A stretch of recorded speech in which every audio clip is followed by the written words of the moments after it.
आज हम सब नतमस्तक हो रहे हैं, अपने भावभूमि श्रद्धांजलि अर्पित कर रहे हैं। उनका व्यक्तित्व, उनका कृतित्व कैसा होगा, अंदाजा इस बात से लगा सकते हैं। नगली निवासी भगवान जी के बड़े प्यारे लाडले सन्यासी थे स्वामी अनमोल प्रेमानंद जी महाराज। प्यार से हमारे उसको पंडित जी कहा गया, मोहनलाल जी पंडित सन्यासी बन गए, लेकिन गुरु महाराज जी प्राय उनको संबोधन देते थे, पंडित जी ये काम है, पंडित जी वो काम। और जब ज्यादा प्यार मिलता है ना किसी को तो ठीक भी हो जाते हैं। घरों में भी प्राय ऐसे ही होते हैं, हमारे समाज में भी ऐसे ही होते हैं। ये आखिरी की 2 क्लास दे दो। अच्छा, कुछ ऐसा पंडित जी के साथ भी हो गया, अति हो गई एक दिन तो नगरी निवासी भगवान जी से हाथ जोड़ करके पंडित मोहनलाल जी यानी के स्वामी अनमोल प्रेमानंद जी महाराज बोले, आप तो अवतार हैं, आप निराकार से साकार रूप में आ गए हैं। हम लोगों का कल्याण करने के लिए, उद्धार करने के लिए, हमें भवसागर से पार करने के लिए तमाम शक्तियां लेकर के आप जब आए हैं धरा पर। बहुत तेज। आपको गुरु बनाने की क्या आवश्यकता है? वापस कर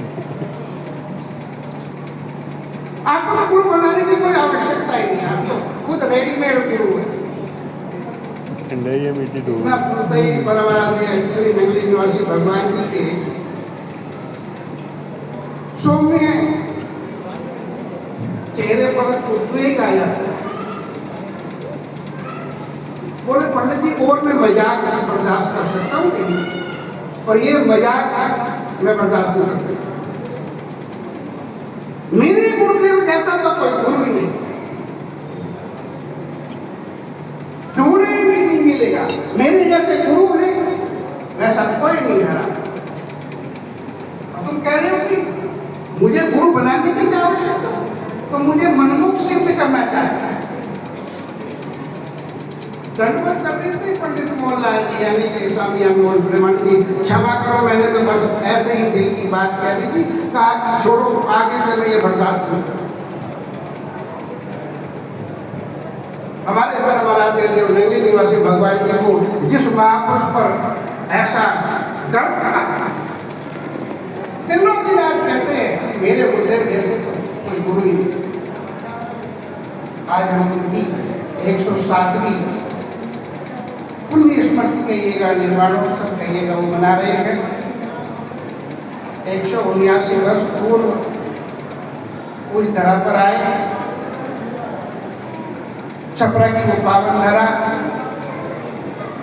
अनंत श्री भूषित के बाद स्वामी परम ज्ञानानंद जी महाराज जैसी विभूतियां उस जगह पर ढूंढते ढूंढते संसार से विदा हो गई।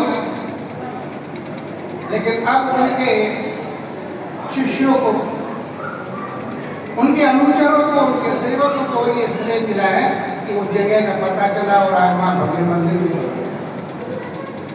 बिहार सरकार भी उनके व्यक्तित्व कृतित्व के कारण है, और जिसकी महापुरुष की चर्चा यूएनओ में, दुनिया की सबसे बड़ी जो पंचायत है,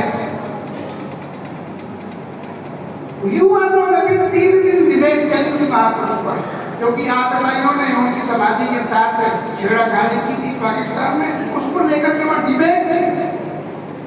दुनिया की सबसे बड़ी पंचायत है, और पाकिस्तान को फटकार पड़ी, क्षमा मांगी पाकिस्तान गवर्नमेंट ने, और यह आश्वासन दिया कि पूर्ववत ही उस स्थान का गौरव प्राप्त होगा।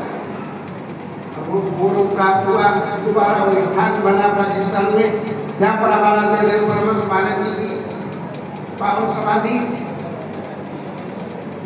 बिहार सरकार भी इस बात से हिल गई कि ऐसी कौन सी विभूति थी वो, और भारत में और हमारे बिहार में और हमारे छपरा में कभी जिसकी चर्चा यूएनओ में हो गई। वहां के प्रशासन को सोचना पड़ा, समझना पड़ा, आखिर एक बड़ा निर्णय लिया गया।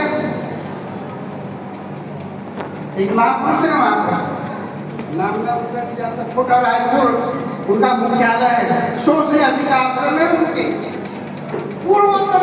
नॉर्थ ईस्ट में उधर बहुत सारे आश्रम हैं उनके, 150 से अधिक सन्यासी हैं उनके पास में, हमारी ही संस्था से निकले हुए वहां। अब ये ब्रह्म विद्यालय वाले, नाम मुझे संतोष महापुरुष का नहीं, जो वर्तमान में अध्यक्ष है, उसने वहां की सरकार को एक संस्तुति भेजी, कहा कि ऐसे दिव्य महापुरुष का है, छपरा में जन्म हुआ है, उनके लिए कुछ कीजिएगा। पार्लियामेंट में, भारत के पार्लियामेंट में भी उन पर चर्चा रही और ये तय हुआ कि वहां पर जो जेपी यूनिवर्सिटी है, मानिए सारण की जेपी यूनिवर्सिटी है, पिछले दिनों वहां पर वो सारे प्रोफेसर इकट्ठे हुए, विद्वत इकट्ठे हुए, राजनीतिक लोग भी उसमें आए और वहां पर एक अलग से संकाय बनाया गया, वहीं एक अलग से गैलरी खोली गई जिसमें परम आराध्य परमहंस महाराज जी का साहित्य है, उनके दिव्य स्वरूप है, पूरा व्यक्तित्व को समेटने की कोशिश की है उस यूनिवर्सिटी में। तो कैसा जीवन, कैसा